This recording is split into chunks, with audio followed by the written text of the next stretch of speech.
Bienvenidos a True Generation Ministries. Nuestra transmisión en vivo está por iniciar. Este 2023 es un año en donde como ministros en acción somos desafiados a levantarnos y a resplandecer para la gloria de Dios, llevando su amor a toda persona a través de nuestro testimonio, generosidad y ministerio personal.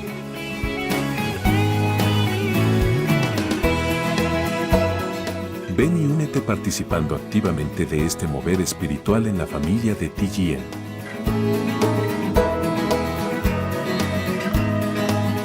Nuestra transmisión en vivo está por iniciar. No te desconectes y comparte nuestra transmisión.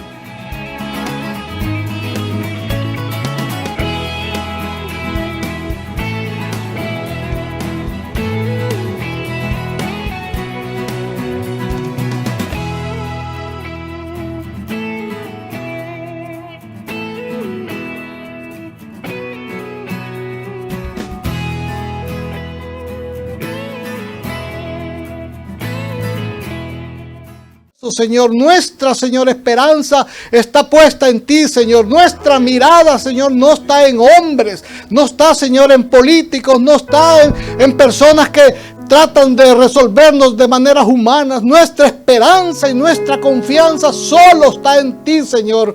Por eso es que nuestra mirada, Señor, está fija, Señor. Te damos gracias, Señor, porque en medio de todo, Señor, podemos sentir que tu amor, Señor, nos cobija, Señor, como dice el Salmo 91, el que habita al abrigo del Altísimo morará bajo la sombra del Omnipotente. Diré yo a Jehová, esperanza mía y castillo mío, en quien yo confiaré.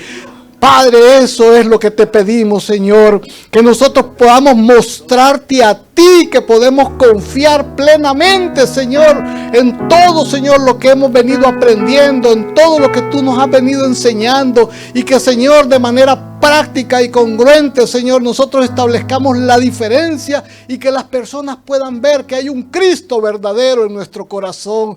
Que el Espíritu Santo, Señor, sea nuestra guía, nuestra dirección, y que nosotros, Señor, podamos dar la evidencia, Señor, ante este mundo corrupto y perdido, Señor, a través de los elementos del fruto del Espíritu. Gracias, Padre, por esta tarde. Gracias, Señor, porque nos tienes reunidos, Señor. Gracias por todo lo que haces, Señor, nos parezca o no nos parezca, esté en nuestro control o fuera de nuestro control. Tú, Señor, sabes por qué ocurren las cosas, Señor. Tú no te equivocas. Tú, Señor, tienes el cuidado, Señor, perfecto, Señor, que nos lleva, Señor, a tomar, Señor, correcciones o acciones, Señor, que nos vuelven a entrar al camino. Gracias, Padre, por cada uno de mis hermanos que está aquí, Señor. Gracias, Señor, por la iglesia extendida de TGN. Bendice cada una de sus familias. Llega a sus necesidades, Señor, sean espirituales, materiales, físicas, Señor. Cúbrelas con tu amor, Señor. Cúbrelas con tu poder. Cúbrelas, Señor, con tu autoridad. Gracias, Señor, por esta tarde. Y bendice, Señor, al predicador, Señor. Bendice al pastor Aquino, Señor, que traerá la enseñanza, y que esa semilla que tú le has depositado en su corazón, Señor, él pueda trasladarla, Señor. Él pueda hacer una vasija, un instrumento tuyo, Señor, para traernos la verdad espiritual. Todo esto lo presentamos en el bendito nombre de Cristo Jesús, y la iglesia dice amén y amén. Gloria a Dios, mis amados hermanos, y la bendición del Padre con cada uno de nosotros. Pueden sentarse. Amada familia, pues yo estoy lleno de gozo, de entusiasmo, muy alegre de poder estar en la casa del Señor y poder tener el gusto y el privilegio de presentarles esta tarde a mi amigo, hermano y pastor Luis Aquino. Así que, pastor, la bendición del Señor con usted. Gracias, Marito. Buenas tardes, hermanos. Dios les bendiga. Qué alegría saludarlos. Veo varios rostros nuevos que no conocía y creo que tampoco me conocen, pero qué bueno que puedo ver también algunos que ya tengo tiempo de conocerlos, algunos muchos años. Así es que qué alegría de poder esta tarde estar con ustedes. Como ya dijo el pastor Marito, mi nombre es Luis Aquino. Soy salvadoreño, nací en El Salvador hace ya bastantes años, ¿verdad? Ahí por unas 6 décadas quizás. Y estoy casado con Mercedes, mi esposa, desde hace 36 años. Acabamos de cumplir 36 años de casados. Cuando ella se me declaró, ella me dijo que quería bastantes hijos y yo la vi con mucho entusiasmo. Más bien yo me les declaré, ¿verdad? Ustedes saben que los hombres siempre decimos esas cosas, ¿verdad? No sé si las hermanas están de acuerdo que hay una historia ahí que los hombres solemos contar. Y estábamos muy jovencitos cuando nos conocimos sirviendo al Señor, estábamos sirviendo al Señor. Yo comencé a servir al Señor a los 16 años, así es que ya hace rato de eso, ¿verdad? Y en un ministerio donde nos encontramos, pues nos hicimos amigos y después de un par de años de amigos, yo ya la vi así como con disposición a escucharme. Y entonces le dije, bueno, yo quiero 7 hijos, esa es la cosa, ¿verdad? Quiero casarme en 2 años y quiero 7 hijos. No sé si estás de acuerdo, porque si estás de acuerdo, sí, si no, no, ¿verdad? Pero me dijo 7 me parece un buen número y comenzamos la tarea. Tuvimos 7 embarazos. Se fueron 3 a la presencia del Señor antes de nacer, pero nos nacieron 4. Y luego el Señor nos dio uno más, que es un hijo del corazón. Realmente él es el mayor, porque ya tiene 42 años, va a cumplir 43. Y los otros, Luis Gerardo, que tiene 35 años. Luego está Daniel Alejandro. Luis Gerardo está casado, tiene 3 hijos, así es que soy abuelo por 3ª vez con él. Está Juan Luis, está Gracia Esther y está Bruno Alejandro. Luego nació Daniel, mi segundo hijo. Él también está casado con Inger Elizabeth y tiene 2 hijos. El mayor se llama Elías y el segundo, que acaba de nacer hace 5 semanas, se llama Aarón. Es el hijo que se nos fue. Siempre hay un hijo que se nos va lejos y se nos fue a vivir a Noruega, se casó con esta noruega y pues tienen esos 2 hijos. Luego nació Ruth Elizabeth, que para nosotros es Rutita, y ella está casada con Roque, que ahora entiendo por qué a los 13 años se me acercó a decirme que quería que lo entrenara proféticamente, porque desde como los 11 estaba enamorado de Rutita. Y al final de cuentas se terminaron casando y ahora tienen a su hijo, a Obed Jeremías, y tiene 3 meses este otro nieto. Este es el sexto nieto. Realmente es el 5º en el orden porque el último es el hijo de Daniel que acaba de nacer, Aarón. Luego está Betuel David. Betuel David tiene 24 años, es el que vive en casa todavía hasta noviembre porque se casa en noviembre y ya se va. Y gracias a Dios se lleva el perro también, ¿verdad? Sí. Bendito Dios. Así es que estamos ahí con esta familia. Bendito Dios, como les digo, estamos casados felizmente desde hace 36 años y contando, ¿verdad? Así es que gracias al Señor. Bueno, ahora ya tienen un panorama de quién soy, ¿verdad? Para los que no me conocían.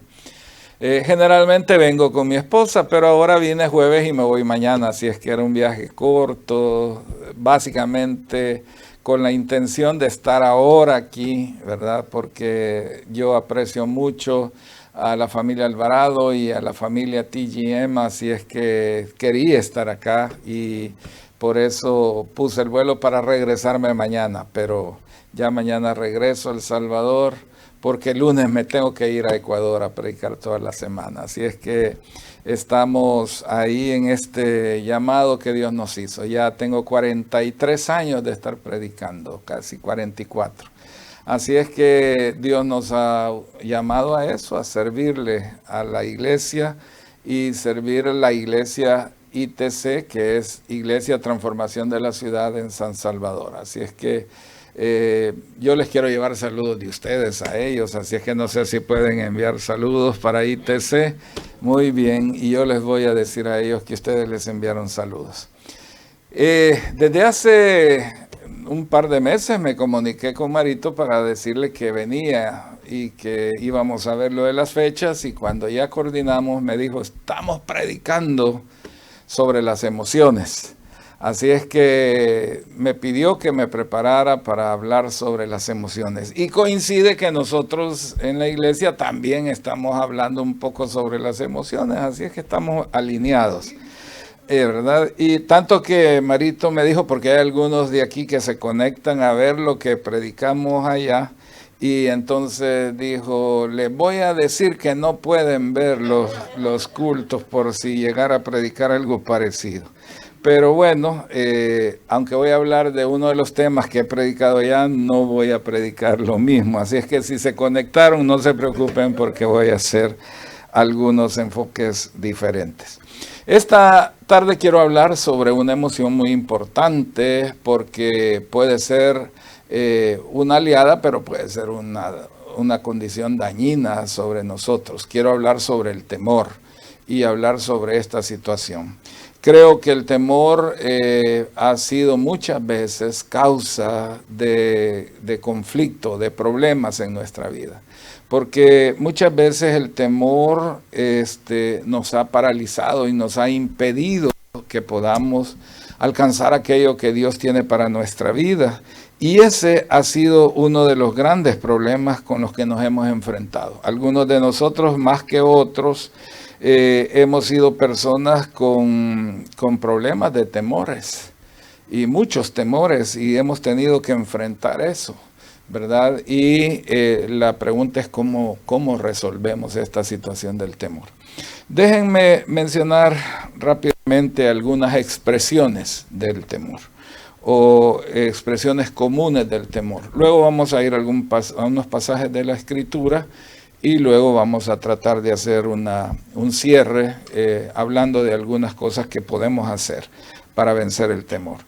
Pero si buscamos algunas definiciones del temor, porque tiene muchas manifestaciones, podemos encontrar por lo menos unas 5 diferentes manifestaciones del temor. En primer lugar está el miedo como tal, el miedo. El temor o el miedo se refiere a una emoción de ansiedad, de inquietud, aprehensión sobre las cosas. Nos pone así muy malos respecto del futuro, sobre todo cuando nos enfrentamos a amenazas reales o imaginarias. Generalmente dicen por ahí que el 80% de cosas que nos imaginamos negativas que nos van a suceder nunca suceden. Sin embargo, nos pasamos la vida enfrentando estas situaciones. Es casi como enfrentar fantasmas, es casi como enfrentar los gigantes de Don Quijote de la Mancha, ¿verdad? Que le decía a Sancho, no, si son molinos de viento, y él decía, no, son gigantes, ¿verdad? Y se enfrentó con esas situaciones. Esta miedo es como una respuesta natural ante las amenazas o las posibles amenazas. Hay una dinámica del cuerpo que tiene que ver con el cerebro, pero también con todo el cuerpo, frente a las amenazas. Y básicamente se desencadena toda una tormenta hormonal y toda una tormenta bioquímica, digamos, y eléctrica también, para ayudarnos a huir. Por eso es que cuando uno entra en estas situaciones de temor o de miedo, simplemente está en condiciones de huir, ¿verdad? Y el cuerpo se prepara para eso. El problema es que vivir permanentemente en esa condición, al final de cuentas pasa la factura y nos daña el cuerpo. Entonces el miedo puede ser un aliado, el temor ante amenazas puede ser un aliado porque nos prepara para salir huyendo o para enfrentar la situación, pero mantenerse permanentemente en eso termina dañando nuestro cuerpo. Entonces el miedo es una cosa. La otra es la preocupación. ¿Cuántos de nosotros no vivimos muchas veces llenos de preocupaciones? ¿Verdad? Que viene la Cuarta Guerra Mundial, que la sequía va a invadir la tierra, que los alimentos se van a acabar y vamos a morirnos de hambre, y para algunos eso en particular sí que es una preocupación muy grande, ¿verdad? Porque dice, mejor Señor, llévame en la noche dormido, pero no me hagas pasar hambre, ¿verdad? Bueno, no sé cómo les va a ustedes con respecto a eso, pero puede ser que algunos sí tengan eso. La preocupación es justamente, y yo creo que ya Marito ha hablado un poco sobre eso o va a hablar sobre eso, que la preocupación es negativa porque nos pone en un lugar donde no tenemos respuesta, no que simplemente nos encerramos.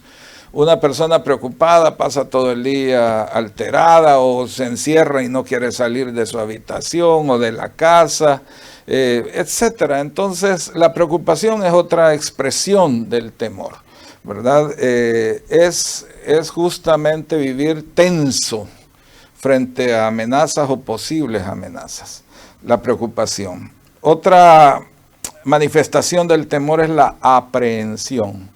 Estar aprehensivo sobre las cosas, susceptible, así como digamos con los misiles ya armados y puestos de pie, ¿verdad? Listos para cualquier cosa. Una persona aprehensiva es una persona incluso irritable, es una persona peligrosa, es una persona peligrosa sobre todo cuando se enfrenta a una provocación, o a cualquiera de esas cosas.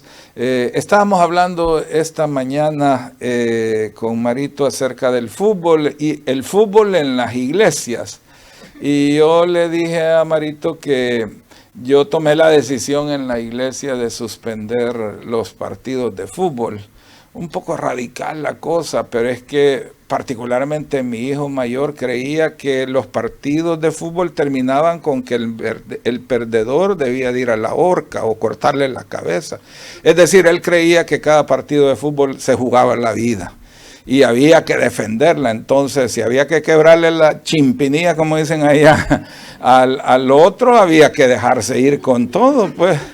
O a Asdrúbal, que estaba de árbitro y nos pitó algo en contra, había que irle a dar su golpe. Es decir, la gente anda alterada, aprehensiva, ¿verdad? Muy preocupada de las cosas.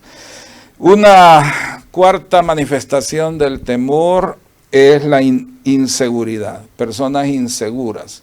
Básicamente una persona insegura es una persona con temor. Y si es permanentemente insegura, está permanentemente en temor, ¿verdad? Inseguridad a la vida, saber si me van a quitar la casa, a saber si me va a agarrar migración, a saber si me van a despedir, a saber si va a ocurrir esto, y entonces nos movemos en inseguridad, no queremos salir, no, es que yo no puedo ir allí, no puedo ir allá, y andamos moviéndonos así con inseguridad. Es una manifestación del temor.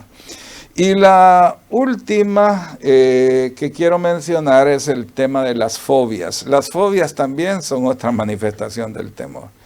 Y hay muchas fobias, ¿verdad? Fobias, no sé cómo les va. Algunas están asociadas a traumas que vivimos, ¿verdad? Por ejemplo, yo solo ver un video de que alguien está en alturas y se me debilita esta parte de atrás de la rodilla.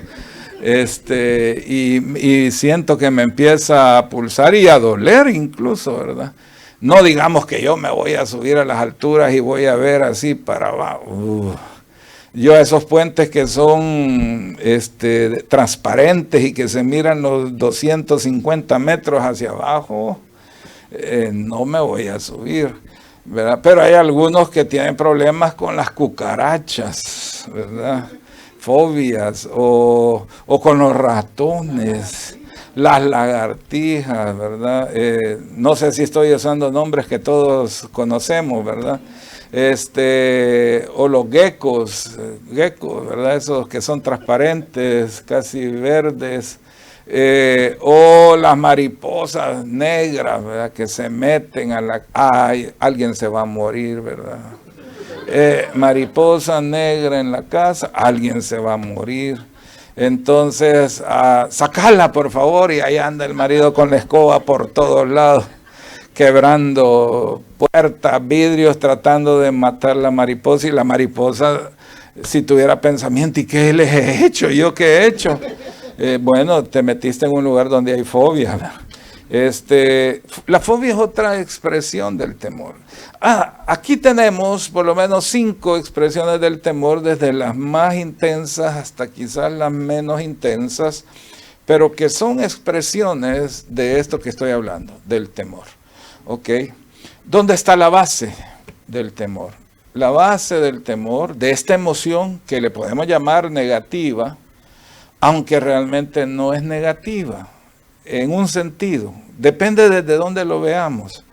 Como no es negativo el dolor, la inflamación y la fiebre, no son negativas per se.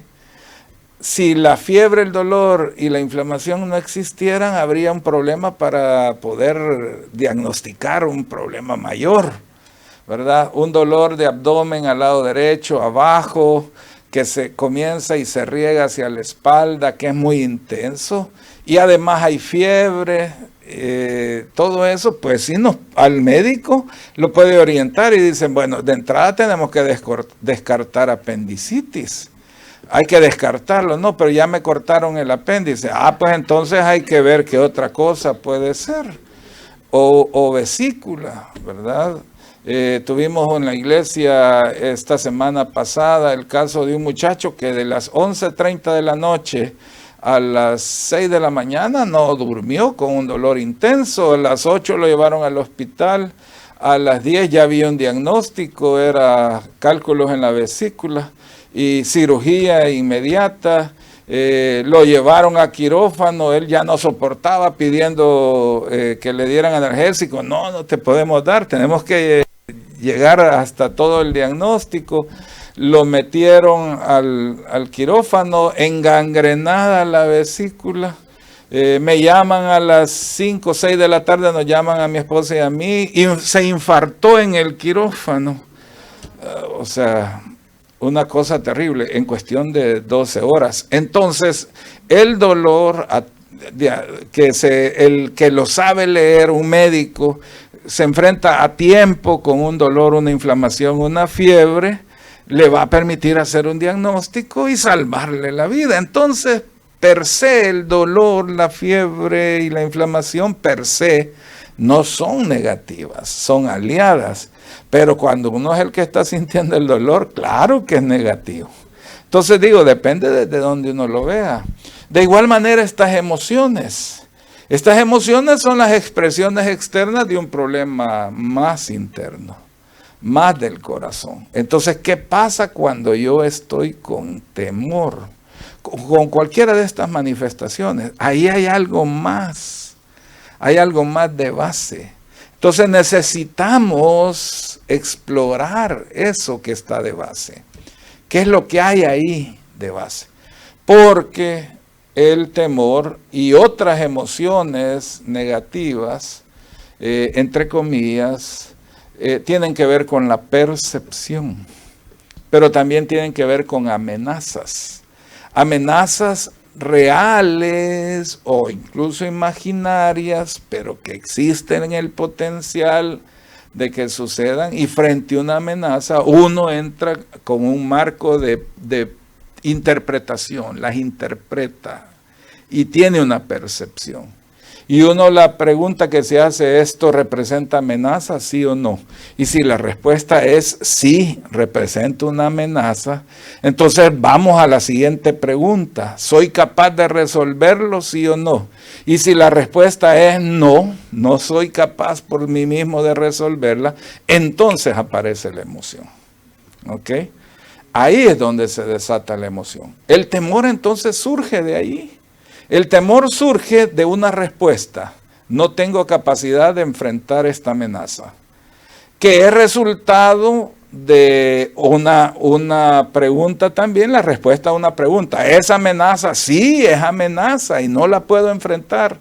Entonces, pero eso se desencadenó frente a un evento que está externo a mí. Y entonces yo me pregunté, ¿es una amenaza para mí, sí o no? ¿Ok?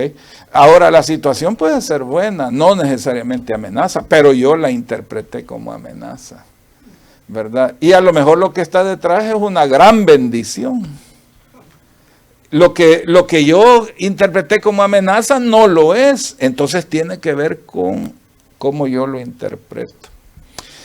Quiero, antes de ir a más cosas como estas, que son más prácticas, ir a un pasaje de la Escritura y que veamos el contraste de dos personas que enfrentan una situación amenazante, una con temor y otra sin temor. Capítulo 17 del primer libro de Samuel, por favor.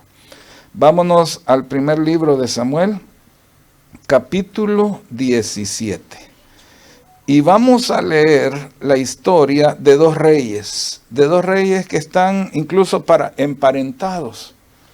Uno es un rey joven, el otro ya es de mediana vida, que pudiera ser el papá del rey joven. El rey joven es David, el rey de mediana vida es Saúl.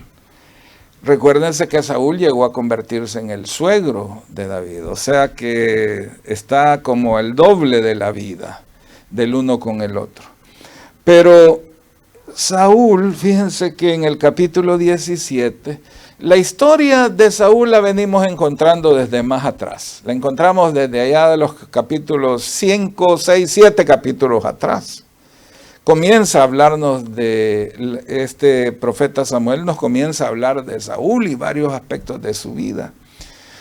Y ustedes, tal vez antes de leer el versículo primero, que ya está ahí, el 11, antes de detenerme ahí, déjalo, está bien, pero antes de detenerme a que lo veamos, déjenme contarles algo de este Saúl. Saúl es un hombre especial. Él era el hombre más alto de todos los israelitas de ese tiempo, o sea, era bien alto el hombre, de la tribu de Benjamín. Era un hombre guapo, dicen que de los hombros para arriba no había otro más grande que él, y era guapo, bien parecido, ¿verdad? Puede ser que sea la situación de algunos de los que están aquí, pues, que son guapos, bien parecidos y también altos, ¿verdad? Por lo menos emocional y espiritualmente. Pero cuando lo quieren ordenar como rey, se va a esconder. Era estos hombres que tienen una apariencia así fuerte y que uno los ve, ¿verdad? Y se imagina que cuando le hablen le van a hablar así, ¿verdad? ¿Cómo está? Buenos días. Qué gusto de saludarlo. Y cuando uno llega y lo saluda, ¿qué tal? ¿Cómo le van? Aquí bien, gracias a Dios. O sea, por ahí era la historia de Saúl, ¿verdad? Entonces, era un hombre con una tendencia al temor, con una tendencia a ser una persona escurridiza, que no le gustaba parecer mucho frente a los demás. Creo que tenía problemas con cómo lo miraban, cómo lo evaluaban los demás, y él se sentía, digamos, disminuido a pesar de su condición física. Pero en el capítulo 17 aparece su gran enemigo, el pueblo filisteo, y vienen a la guerra. Fíjense que a lo contrario de Saúl, su hijo Jonatán era un muchacho arrojado, valiente. Él solo con su paje de armas se enfrenta con los filisteos y está dispuesto a enfrentarse con un ejército inmenso. Y en cuestión de poco espacio mató como a 20 junto con su escudero. Y porque solo habían como 2 espadas en toda la nación. Una era la que tenía su papá y la otra es la que él tenía, Jonatán. Entonces él dijo, esto es para usarlo. Y se enfrentó. Pero en medio de esa batalla no se termina, los filisteos siguen y siguen avanzando, son una amenaza real, pero es que estamos hablando como que el ejército del Salvador se enfrentara al ejército de los Estados Unidos, pues, o sea, es inimaginable. A pesar de que los salvadoreños seamos todo lo que nosotros creamos que somos, pero, ¿verdad? O como los nicaragüenses, ¿verdad? Para los nicas que hay aquí, ¿verdad? Aquello de que León puede ser abatido, pero nunca vencido. ¡Viva León, jodidos! O cualquier otra de nuestras naciones latinoamericanas, frente a un ejército poderoso. Así era la historia. Israel era una nación pequeña versus los filisteos, toda una potencia. Y en el capítulo 17, versículo 11, dice, oyendo Saúl y todo Israel estas palabras del filisteo, se turbaron y tuvieron gran miedo. ¿Ok? ¿De qué filisteo están hablando? De Goliat. 6 pies de altura, no, 6 codos de altura. Eso es más o menos 2,36 en metros. 2 metros con 36 centímetros. O sea, era un hombre alto, pues. Y bien armado. En medio de la batalla, y por cierto, no era único, tenía otros hermanos que también eran gigantes, 4 más. Eran 5 bandidos y gigantes. Y entonces cuando están unos en un monte y los israelitas en el otro, entonces sale en medio de los filisteos, sale este paladín, dice la escritura, llamado Goliat. Y cuando se para en el valle, dice, ¿para qué nos vamos a meter en problemas? Deme un hombre que venga a pelear conmigo. Y si me venciere, nosotros vamos a ser sus servidores. Pero si yo no los venzo, ustedes van a ser nuestros servidores. Ok, ahora no es cualquiera el que lo está diciendo un gran gorila, pues, y feo. Si era filisteo, pues, o sea, si era filisteo era feo, por definición, ¿verdad? Y entonces dice que cuando lo oyó Saúl, fíjense que menciona primero a Saúl, cuando lo oyó Saúl y todo Israel, estas palabras del filisteo, se turbaron. O sea, entraron en confusión. Cuando la gente entra en temor, entra en confusión. Y no tiene un pensamiento claro, porque todo lo que dice es esto. No hay salida. Es un pensamiento fijo. Y ese es el problema del temor, que nos puede conducir a un pensamiento fijo. Este es como el pensamiento del deprimido. Es que la relación entre miedo y depresión está bien cercana. Es una cosa que son vecinos y parientes. Y entonces cae en este pensamiento fijo. No hay salida. Y eso es una interpretación. No es la realidad, es una interpretación. Lo que ustedes y yo tenemos de la realidad es una interpretación. Porque ustedes y yo vemos de una manera la realidad y otro la ve de otra manera porque la interpreta diferente. Y en este capítulo 17 encontramos 2 interpretaciones. Encontramos la de Saúl y todo Israel y encontramos la de David, que interpretó de manera diferente la situación. Cuando Saúl oyó a aquel gigante y lo vio que medía casi 2,40 de altura, que estaba bien armado, que tenía ese vozarrón, ¿verdad? Que estaba desafiante, que era un guerrero experto, que no era su primera batalla, que era paladín. Eso quiere decir que era líder de los guerreros, fuerzas especiales de los filisteos. Entonces, su interpretación es, todo se acabó, todos vamos a morir. Era su interpretación. El problema es nuestra interpretación. Dígale que tiene la pared. El problema está en tus interpretaciones de las cosas. Ahí está, hermano. Está, mire, su problema está entre ceja y ceja. Aquí está. Aquí está el problema. En que nos hemos acostumbrado a interpretar el mundo de una manera. Y esa manera nos ha acompañado toda la vida. Así interpretamos las cosas. Es que todo es contra mí. Es que, ¿verdad? Todos me atacan. Es que sufrir me tocó a mí en esta vida, llorar es mi destino hasta el morir. No importa que la gente me critique, si así lo quiere Dios, si así lo quiere Dios, hoy tengo que sufrir. Es que a mí me ha tocado duro la vida. Yo he sufrido. No, de verdad, miren, yo vengo de donde asustan.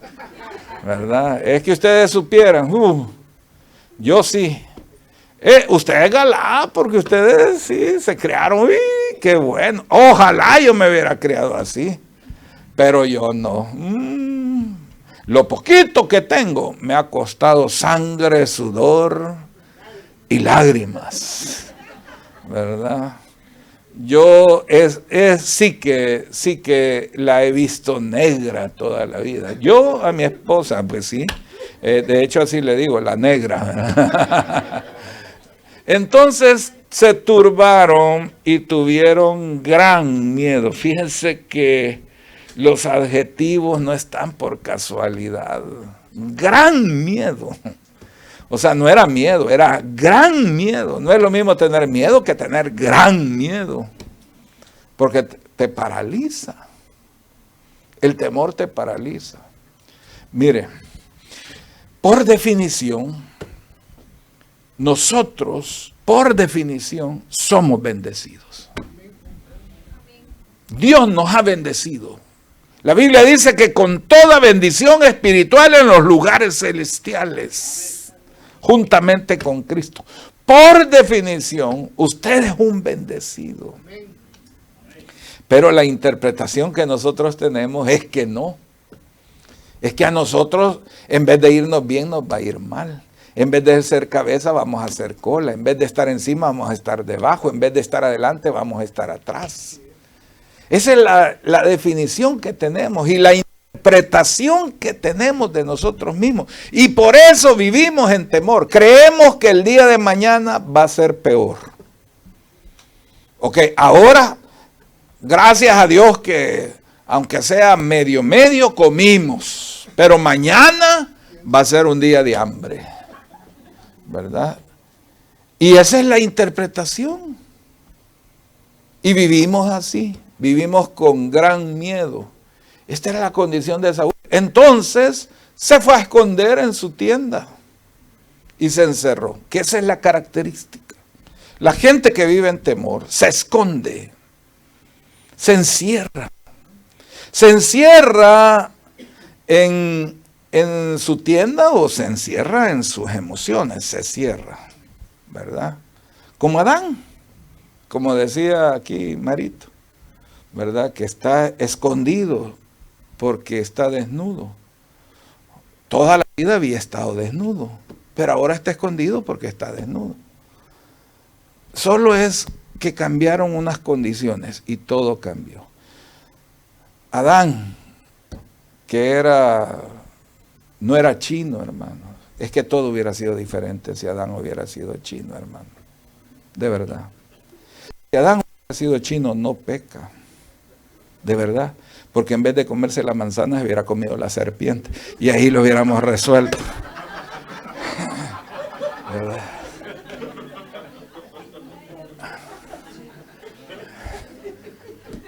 Qué diferencia de la dieta, hermano.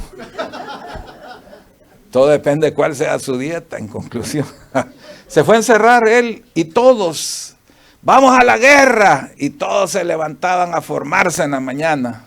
Y todos, vamos a la guerra, vamos a la guerra. Saúl escondido, vamos a la guerra, hoy sí. Y aparecía otra vez Goliat y se iban a esconder todos. Y está el jovencito David, 17 años, bien jovencito. Y el papá le dice, mira, tus hermanos a saber cómo han de estar sufriendo allá los pobrecitos. a saber qué gran guerra, porque no aparecen, o sea, han de estar allá dándose de alma. Andaba a verlos cómo están y me venís a avisar, lleva estos quesos, uno para el jefe de ellos y para ellos, y repartirlo ahí a los muchachos, que han de estar a saber aguantando hambre los pobres, ¿verdad? Todos sudados, llenos de sangre, ¿verdad? Han de estar pero desesperados, lleváselo. Y llega David, y llega al campo de batalla en el momento que va apareciendo el gigante gorilón ese feo. Y empieza a gritar, ¿verdad? ¿Para qué salen todos a la guerra? Mándenme uno que pelee conmigo. Si me venciere, nosotros seremos sus siervos, pero si yo lo venciere, todos ustedes serán mis siervos. Y vio David que todos se quedaron quietos y casi paralizados, porque el miedo te paraliza. El temor te paraliza y te roba el potencial de victoria que tienes. Es que Dios te ha hecho más que vencedor. Es que eres más que vencedor. Has sido llamado a ser bendecido y además has sido llamado a ser vencedor. De entrada naciste siendo un vencedor. De entrada naciste siendo el primero en todo.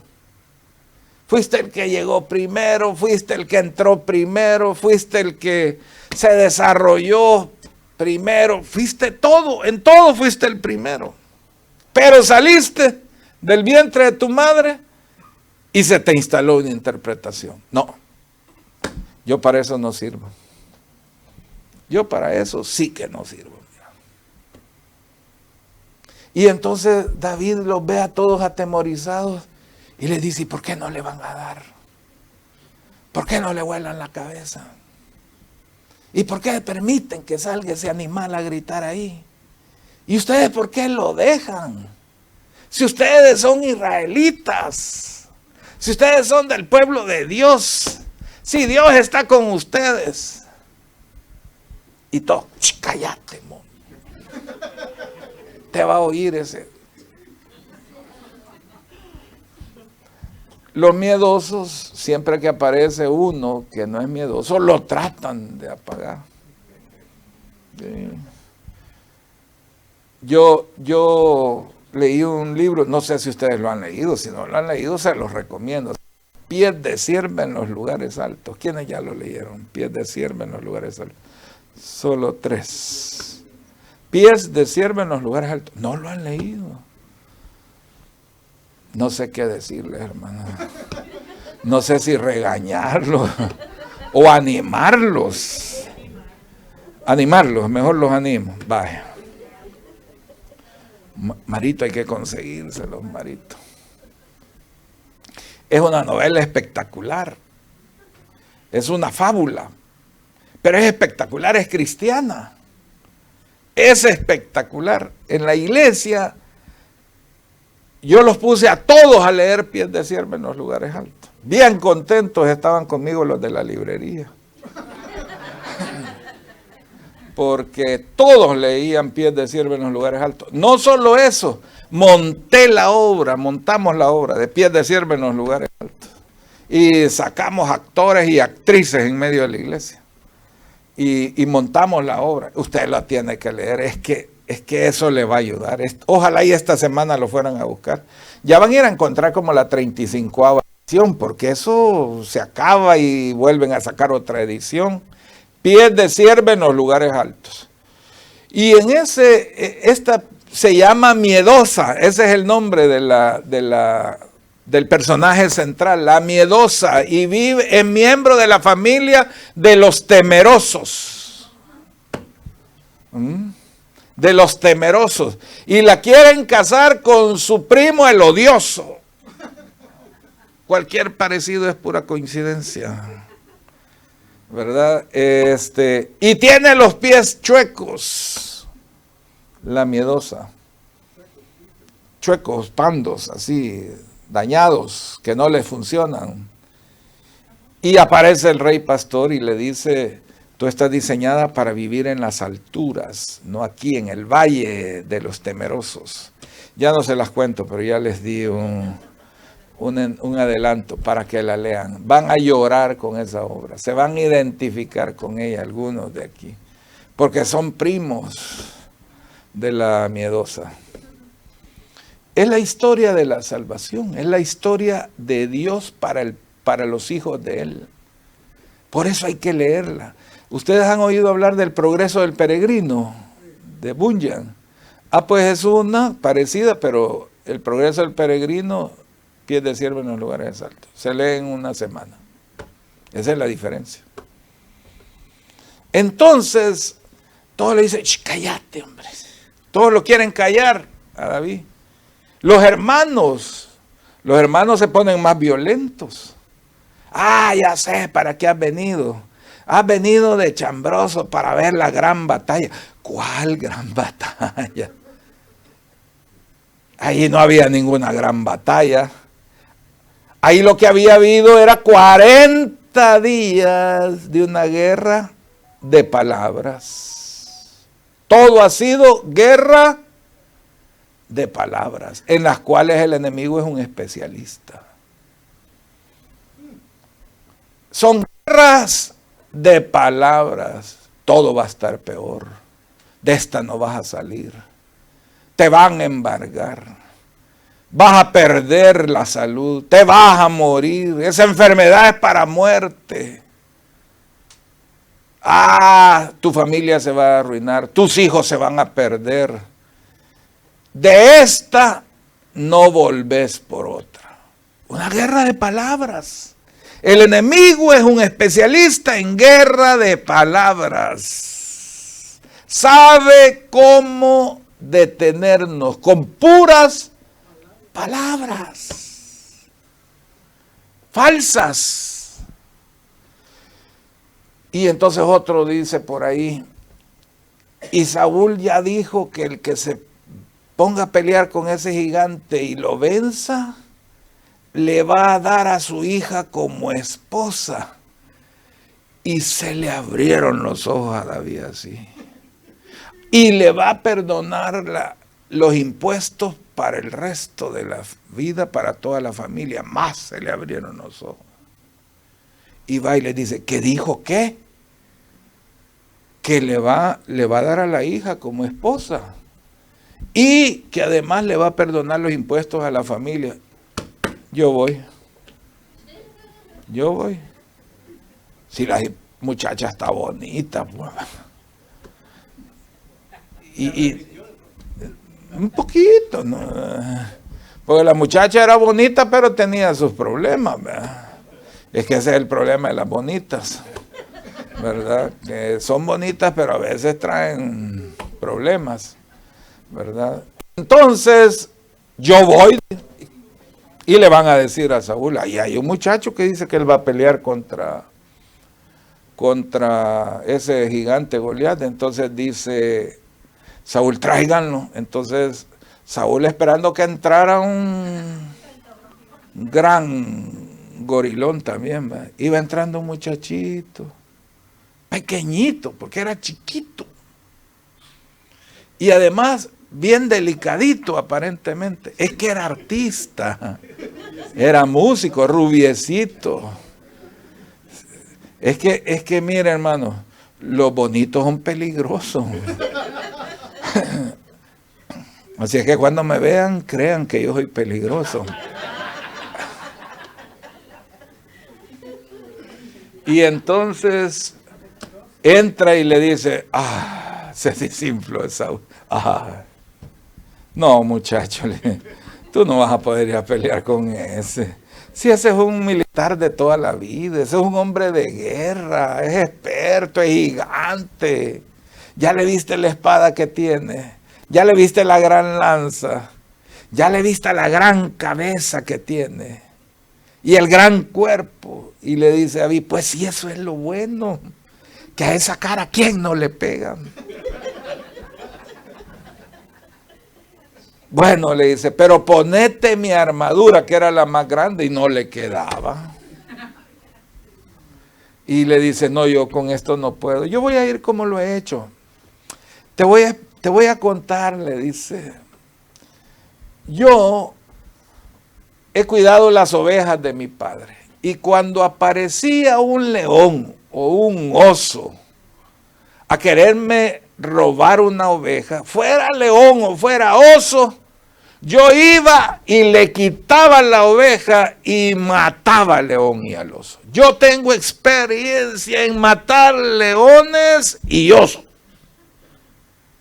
Y si Dios me libró de las garras de los leones y de los osos, te aseguro que Dios me va a librar de ese gigante y yo lo voy a matar.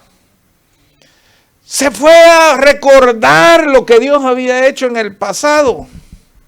Hermanos, hay algunos aquí que tenemos 50, 60, 70 años, otros 40, y han sido años donde Dios ha sido fiel. Dios nos ha cuidado. Y si Dios nos cuidó en los años anteriores, tengan por certeza que va a seguir cuidando de nosotros. Tiene que cambiar nuestra interpretación de las cosas. Tenemos que ver las cosas de manera diferente. Porque acuérdense que el temor está fundamentado en la percepción que tenemos de las cosas. De creer que son amenazas y de creer que no podemos enfrentarlas. Si Dios ya te libró, te va a seguir librando. ¿En cuánto Dios ha hecho milagros aquí alguna vez? Levante la mano. Hermanos, si Dios ya lo hizo, lo va a seguir haciendo. Miren, yo vine a servir al Señor a los 16 años porque a los 15 Dios me sanó de fiebre reumática. Ustedes no están obligados a saber qué es eso, porque no han estudiado medicina. Pero uno se vuelve o médico y adquiere experiencia sobre las enfermedades, o se vuelve enfermo y se vuelve experto en las enfermedades que uno ha sufrido. Pero la fiebre reumática se define como la enfermedad que lame las articulaciones y muerde el corazón. Todo lo que se une, hueso con hueso, todo lo que se articula se inflama. Es un dolor espantoso en todos los lugares donde se junta hueso con hueso. Es un dolor como de reumatismo. 30 minutos sentados y uno ya no se puede parar. Porque se embrecó, digamos. ¿Verdad? Y se puso duro todo y no se mueve. Pero eso no es lo grave, porque eso es la lamida.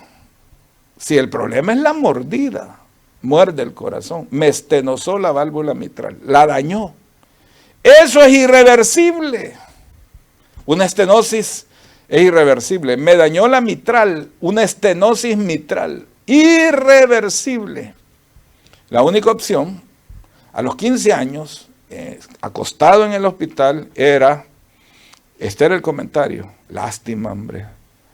Qué lástima que tanto la gente, como es tarde en traer a los hijos al médico, ¿verdad? Aquí la única opción es una cirugía de corazón abierto. Estoy hablando cuando yo tenía 15 años. No se hacían cirugías de corazón abierto en El Salvador. Entonces, entre otras cosas, dijeron, puede irse a Estados Unidos.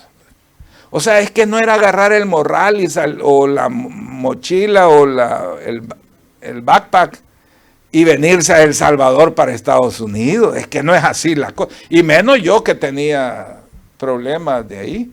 Era conseguir primero la visa, luego un boleto, luego una casa, luego que el hospital me aceptara y el cirujano, luego que pusieran la válvula plástica, que estuvieran dispuestos a dármela. Y luego que me mantuvieran por 2 meses aquí. Conclusión, tener $250,000 en aquel tiempo. A los 17 días salí completamente sano. Entonces, ¿qué decidí? Servir al Señor. Desde ahí empecé a predicar y a servir al Señor. 2015. 2015 ya estamos hablando que yo tenía 52 años. Han pasado, ¿cuántos años? 37 años después de aquella experiencia. Y estoy en el hospital ahora, otra vez, con mi último hijo, Gillian Barré. Tampoco están obligados a saber qué es eso. Pero eso se llama la lotería, así se llama. Porque el Guillain-Barré necesita dos condiciones. Uno, que coma un alimento contaminado con heces, contaminado por heces de una persona que tiene el virus de Guillain-Barré. Aunque no tenga la enfermedad, que tenga el virus y que salga por las heces. Y que usted tenga la dicha de comerse lo que esa persona vende. Los niveles de fecalismo son altísimos. Aquí menos, pero en El Salvador eso, usted lo que come es heces. Esas tostaditas de plátano que venden en la feria, uf, qué cosa más rica. Pues ahí fue mi hijo a comprar. Primera condición. La segunda condición es que usted tenga la predisposición genética. O sea, el virus es la llave, pero usted tiene que tener la cerradura correcta para que abra y la enfermedad se dé. Es la lotería. Es sacarse el premio mayor. Bueno, eso lo que hace es que le paraliza todo el cuerpo, porque el Guillain-Barré lo desmieliniza. Es decir, le quita la mielina de todo el cuerpo y el sistema nervioso no tiene forma de comunicarse con el cuerpo. El cerebro dice, movete y no se mueve, porque están bloqueadas las líneas de comunicación. Entonces se paraliza todo el cuerpo hasta que se paralizan los pulmones, se paraliza el corazón y se muere en cuestión de pocos días. Pues llegamos con mi hijo ya paralizado al Rosales, a la emergencia. Y yo entré y le dije, Señor, estoy comenzando una noche oscura, muy oscura, pero sé que voy a pasarla junto con mi hijo. No sé cómo, pero la voy a pasar. Porque yo ya he pasado por noches oscuras y tú me has hecho pasar. Dios nos ha librado y nos librará. Dios nos ha guardado y nos seguirá guardando. Dios nos ha provisto y nos seguirá proveyendo. Dios ha hecho milagros y lo seguirá haciendo. Entonces dice David, el Dios que me libró del oso y del león, me va a librar. Y yo voy a enfrentar a ese gigante. Y con esa gran cara le pego. Y fue al río y agarró 5 piedras lisas. Por si se vienen los otros 4 gorilas. Una me va a bastar para este, pero me llevo las otras 4 por si aparecen los otros. Y empieza el gigante a gritar y a burlarse. Así en su modo, más burlesco. Que soy un perro para que vengas a mí con piedras y palos. Y se rió porque era hermoso, de hermoso parecer, y era jovencito y pequeño. Y le empezó a gritar, te voy a cortar la cabeza, te voy a matar. ¿Y saben qué hizo David? No lo oyó. Nunca lo escuchó. ¿Sabe cuál es el problema nuestro? Siempre lo oímos. Y no nos damos cuenta que es guerra de puras palabras. Que el enemigo no tiene la capacidad ni la libertad por sí mismo de hacer lo que se le dé la gana. No puede. No te puede tocar si el Señor no lo permite. Como se lo dijo A Satanás puedes tocarle el cuerpo, pero no le puedes tocar el alma. No lo puedes matar. El enemigo tuvo campo de acción que Dios le permitió con límites. Y no los puede pasar con Job. No los puede pasar. El enemigo no puede pasar los límites. Y Satanás le dijo, ¿y cómo no te va a adorar si lo ha cercado alrededor? A Job, a usted también. Usted está cercado. Yo vivía antes en una casa que Marito solía llegar a esa casa. Y una vez nosotros llevábamos niños a campamentos infantiles por 3 días, 100 niños o más. También Marito fue con nosotros a esos campamentos infantiles. Un día regresamos después de los días de campamento. Nos llevábamos niños de 4 años hasta jóvenes que los llevábamos para que nos ayudaran a cuidar los niños. Íbamos como 50 o 60 de 3 días de campamento.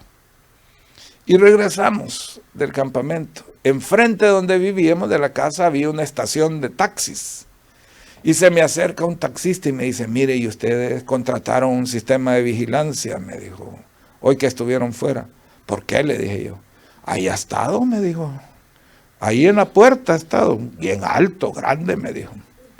Y no se movió los 3 días. Ahí estuvo, me dijo. Parado. Y yo le dije, sí, le dije, tenemos una empresa por ahí, una compañía especial, le dije, de fuerzas especiales. No son cualquiera. Sí, me dijo, no se movió. 3 días estuvo ahí parado. Todos lo vieron, los taxistas lo vieron. Nosotros no, porque andábamos lejos, andábamos en otras tareas, pero el ángel no se movió de la puerta. Era un ángel. No contratamos a ninguna fuerza de vigilancia.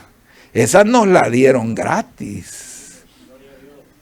Usted está cercado. Usted alrededor está rodeado. Usted no los mira, pero está rodeado.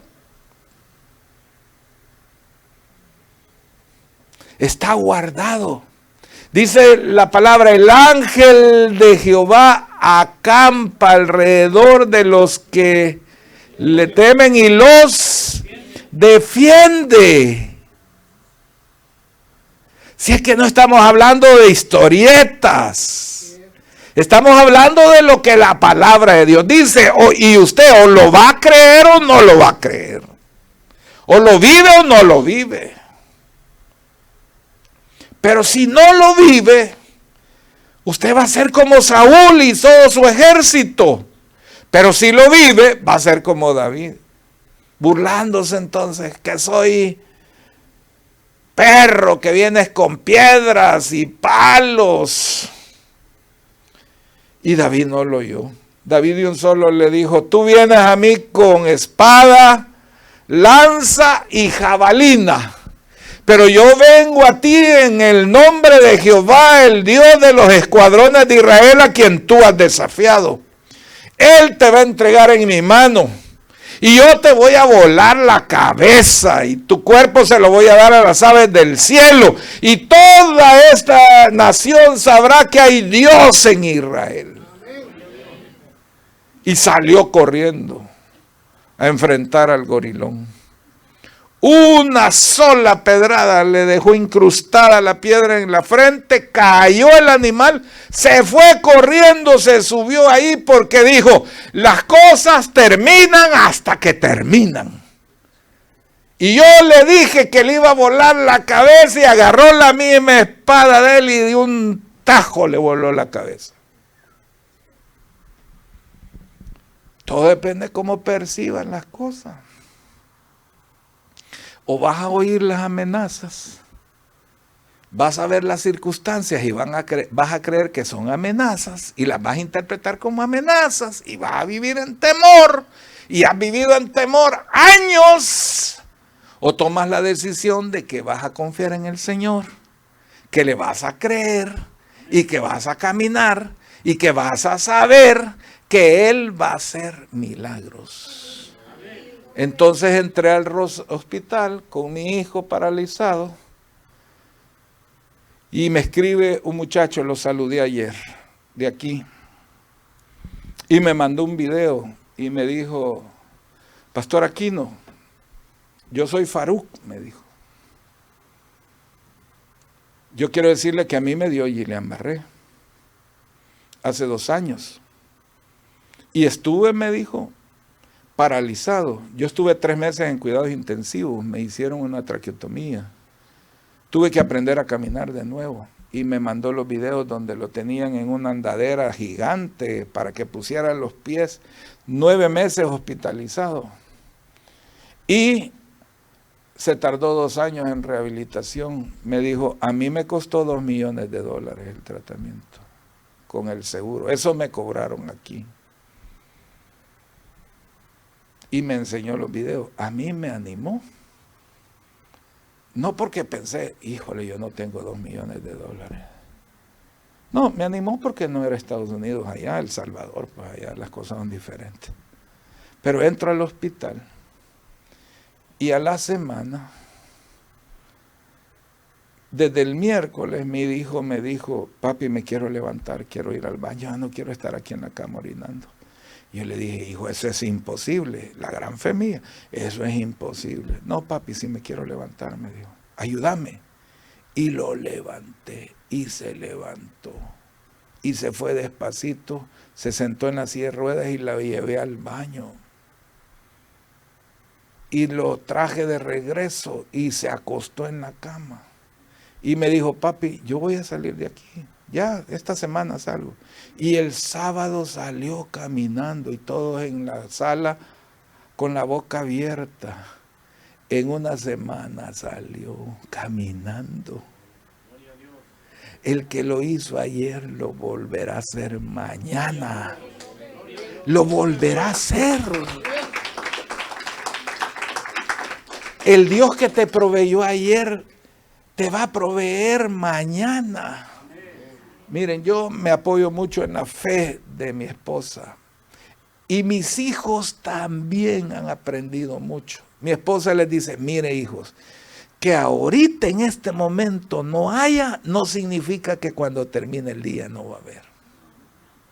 Dios va a proveer. Y siempre Dios le ha respondido a su fe. Siempre.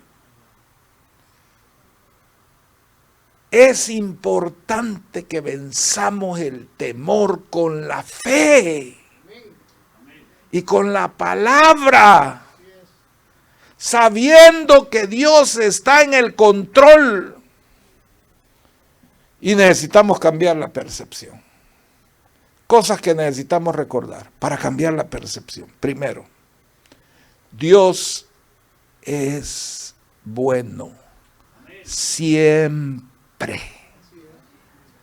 Digan conmigo, Dios es bueno. Siempre. Siempre. El problema es que nosotros pensamos que no. Pero Dios es bueno siempre. Segunda cosa que yo debo de recordar, Dios es amor. Yo soy hijo amado de Dios. Diga conmigo, yo soy hijo amado de Dios. Si es hermana, diga hija.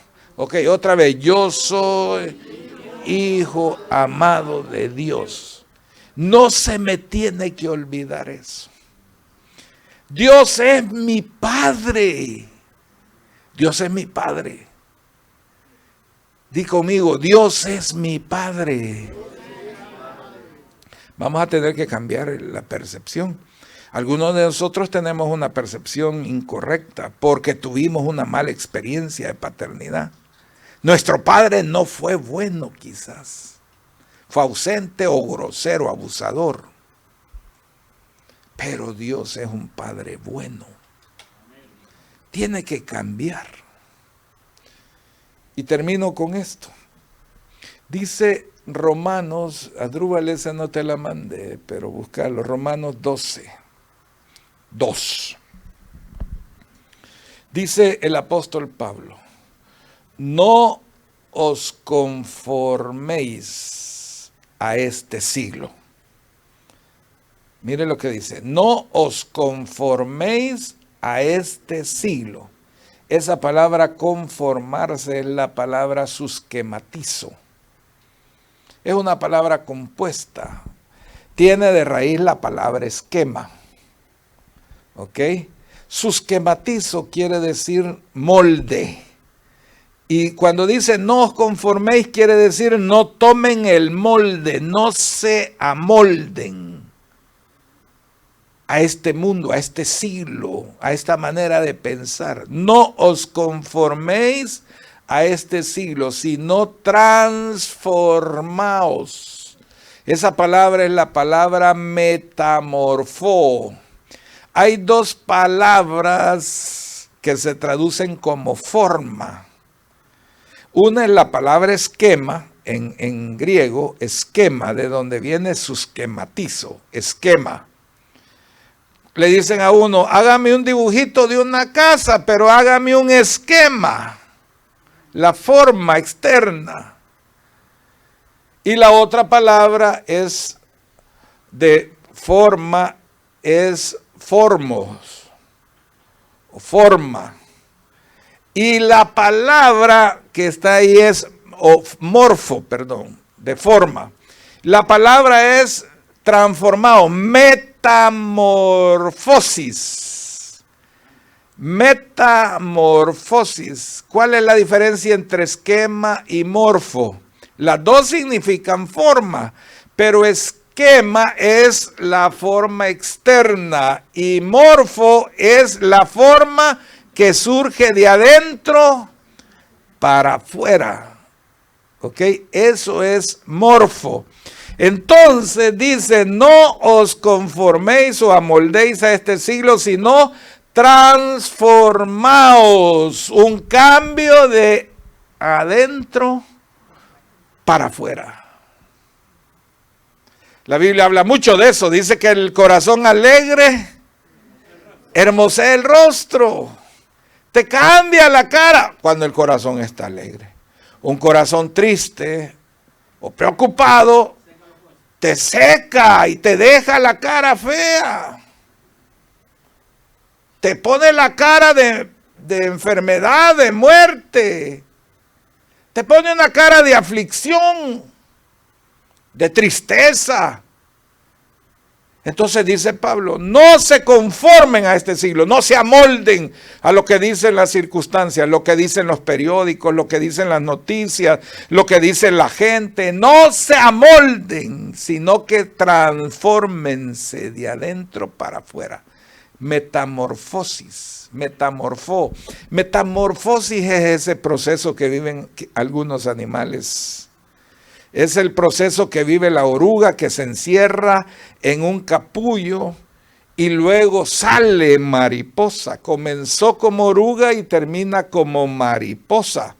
Pero yo puedo agarrar una oruga, pegarle con pegamento alas, pegarle unas antenas, pegarle unas patas, tirarla y hacerla cuando caiga. Porque no va a volar, porque necesita la transformación. Todos los que estamos aquí necesitamos ser transformados. Dice ahí, transformados por medio de la renovación de vuestro entendimiento. Renovación es la palabra anakainosis. Significa una limpieza total y una reorganización total de tu manera de pensar. Eso solo lo puede hacer el Espíritu y la palabra. El Espíritu y la palabra. Tú necesitas la palabra. Necesitas leer la palabra. Meditar la palabra. Ya leí 2 veces la Biblia este año, completa, de Génesis a Apocalipsis. Quiero leerla 2 veces más este año. Yo necesito la palabra. cuando yo no me expongo a la palabra, me hundo. Me hundo en tristeza, me hundo en preocupaciones, me hundo en temores, me hundo en el pecado, pienso mal, hablo mal, juzgo, cuando la palabra no me ha limpiado. Dice el apóstol Pablo que la palabra de Cristo more en abundancia en vuestros corazones. En abundancia. Nunca es exagerado. Nunca. Entre más, mejor. Renovación de vuestro entendimiento. Aquí está el problema, les dije, entre ceja y ceja. Y lo que puede cambiar esto es la palabra. Miren, hace muchos años, y denme 5 minutos más, hace muchos años conocí a un hombre de Oklahoma que llegó a El Salvador. Estuvo deprimido por meses. No se levantó, pero clínica. No se levantaba de la cama para nada, para hacer sus necesidades, para comer, casi no comía, acostado, deprimido. Empezó a memorizarse la escritura. Y difícil memorizar un versículo cuando alguien está en depresión. El deprimido, igual que la persona con temor, tiene un pensamiento fijo, dije yo. Y el pensamiento es, no hay salida, no hay solución. Lo que necesita es salir de ese pensamiento fijo. Para eso necesita meter otras cosas para pensar. Es hacer una ensalada, pero solo tenía lechuga. Ahora le metemos tomate, le metemos pepino, le metemos arúgula, le metemos otros ingredientes. Eso es la palabra. Entró a memorizar. Se levantó de la cama, salió de la cama. Siguió memorizando, salió del cuarto. Siguió memorizando, salió de la casa. Siguió memorizando, salió del barrio. Siguió memorizando, salió de la ciudad. Siguió memorizando, salió del condado. Siguió memorizando, salió del estado. Siguió memorizando, salió de los Estados Unidos. Y allá estaba en El Salvador. Andaba con un chofer. Cuando llegó a El Salvador tenía 3 horas y media de la Biblia memorizadas. O sea, se tardaba 3 horas y media en repetir todo lo que tenía memorizado. Comenzaba con: en el principio creó Dios los cielos y la tierra estaba desordenada y vacía, y el Espíritu de Dios se movía sobre la faz del abismo, y dijo Dios: sea la luz. Y así salmos, porciones, libros enteros de la Biblia memorizados. Cuando llegó a El Salvador y contó eso. Entonces a los meses me dijeron que querían que fuera a orar por un hermano que estaba viviendo en unos apartamentos enfrente de la iglesia. Y fui a orar por él. Tenía meses de estar acostado. Había sido pastor, todo barbudo, todo enjutado. Estaba ahí acostado, ahí hacía todo en la cama, igual que el otro. Y yo le dije: usted tiene que comenzar a memorizar la palabra. Y le dije: comience a memorizarse el Salmo 1. Bienaventurado el varón que no anduvo en consejo de malos, ni estuvo en camino de pecadores, ni en silla de escarnecedores se ha sentado, sino que en la ley de Jehová está su delicia, y en su ley medita de día y de noche. Será como árbol plantado junto a corrientes de agua, que da su fruto a su tiempo, que su hoja no cae, y todo lo que hace prosperará. No así los malos, que son como el tamo que arrebata el viento. Por tanto, no se levantarán los malos en el juicio, ni los pecadores en la congregación de los justos. Porque Jehová conoce el camino de los justos, mas la senda de los malos perecerá. Y le dije: el 1, el 2, el 5. Tiene que memorizar el 15, el Salmo 19, el Salmo 22, el Salmo 23, el 25, el 27, el 34. No se lo di todo de una vez, le fui dando de a poco. A las 2 semanas vi salir un hombre bien vestido, rasurado, joven, del lugar donde vivía. Se levantó y salió. Después me dijeron que un hombre me andaba buscando, pero me dijo el amigo que me avisó, solo que le advierto que este es un paciente psiquiátrico, me dijo. Es un hombre bipolar. A veces anda en la gran euforia y ¡boom!, cae en la depresión. Entonces me reuní con él. Yo le dije, no le diga al principio, que me va a agarrar así como hijo de crianza. Y el Señor me dijo, tienes que atenderlo. Entonces le dije, dele mi número. Ni 5 minutos habían pasado cuando ya me había caído la llamada. La misma receta. Se levantó. Este era un hombre brillante. Generalmente los pacientes psiquiátricos tienen un lado brillante. Así que si usted es brillante, vaya donde el psiquiatra. Mire, se levantó muchas veces. Este hombre hablaba 6 idiomas. Era brillante, era maestro, había estudiado en Alemania, o sea, era una cosa brillante. Llegó otra hermana a la iglesia, americana, con depresión, otra vez la misma receta. No sé cuántas veces he repetido esa receta. Y siempre ha resultado. Memorice la palabra. Aunque se tarde 1 mes en memorizarse el Salmo 1, comience a memorizárselo. Porque usted necesita renovar su pensamiento, su entendimiento. Y se va a ir todos esos temores, se van a ir. Se tiene que ir. Se tiene que vencer. Y usted va a empezar a recordar la palabra. Y usted va a decir, aunque ande en valle de sombra y de muerte, no temeré mal alguno, porque tú estarás conmigo. Tu vara y tu cayado me infundirán aliento.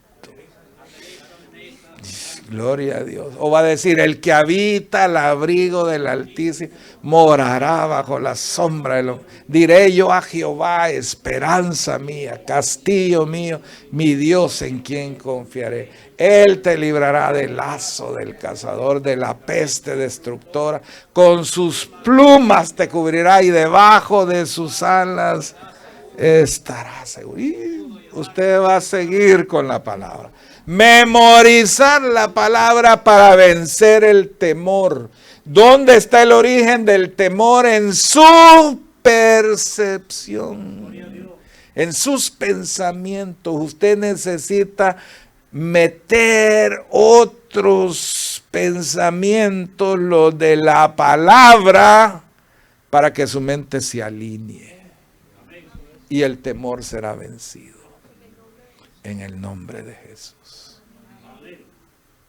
¿Cuántos necesitan orar y decirle, Señor, eso es lo que yo necesito? Eso es lo que yo necesito. Y eso es lo que voy a hacer. ¿Cuántos pueden decir, eso es lo que voy a hacer? Lo que me falta de este año, me voy a poner a memorizar la palabra.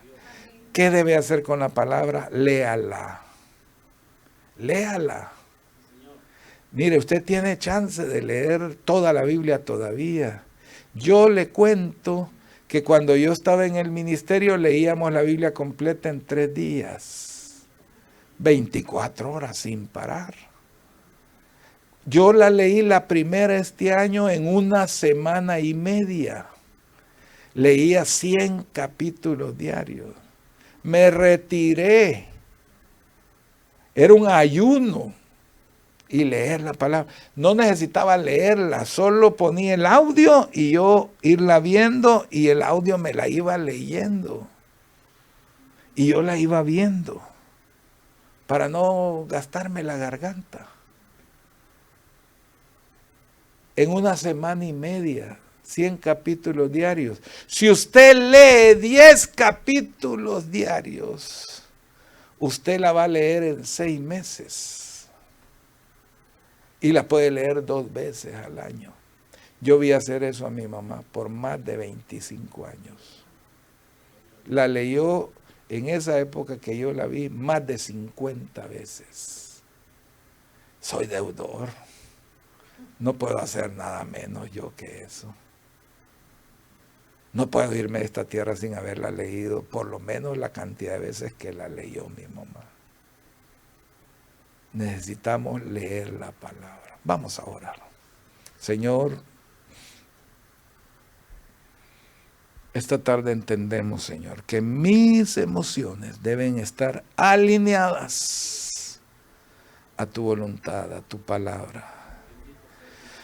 Necesitamos entender, Señor, que en la vida van a venir gigantes, o van a venir tempestades, o van a venir, Señor, todo tipo de circunstancias, pero yo puedo interpretar que de todas ellas me librará Jehová, porque tú estás conmigo.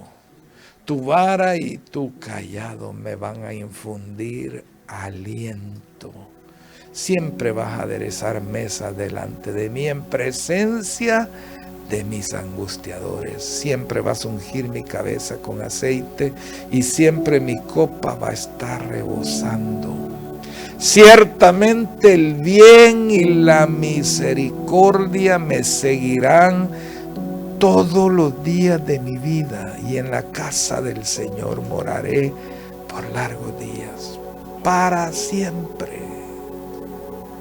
Que me salvaste para siempre, y aún me salvaste de mis temores. Me libraste del temor, del poder del temor en mi vida. Gracias, Señor, por TGM.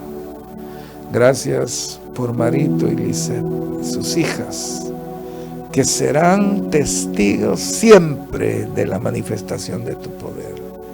Gracias por los pastores que se congregan aquí también, Señor, que tú los levantas para hacer influencia.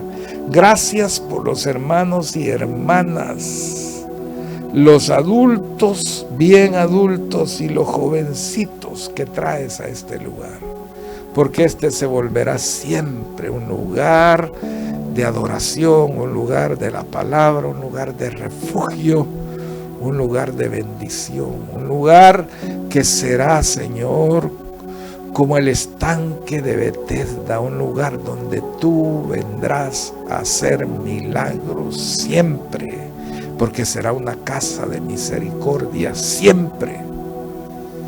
Gracias, Señor. Yo los bendigo, Señor. Levanta tus manos, que el Señor te bendiga y te guarde. Que Él haga resplandecer su rostro sobre ti y que tenga de ti misericordia. Que el Señor alce sobre ti su rostro y ponga en ti paz. Que te haga 1000 veces más de lo que ahora eres. Que te bendiga así como te lo ha prometido. Que Él sea escudo alrededor de ti, que sea tu gloria y el que levanta tu cabeza. Te quiero declarar un bendecido, una bendecida. Por lo tanto, no hay fuerza del infierno que te pueda maldecir, porque no puede ser maldecido aquel a quien Dios ha bendecido. Así es que te declaro un bendecido, declaro un nuevo mes de agosto bendecido, lleno del favor de Dios. Lo que falta de este año, bendecido. Serás bendecido, serás cabeza siempre y no cola. Estarás siempre encima, no debajo. Siempre estarás adelante y no atrás. Siempre Jehová te bendecirá, siempre. Así es que te bendigo en el nombre del Padre, del Hijo y del Espíritu Santo. Amén y amén.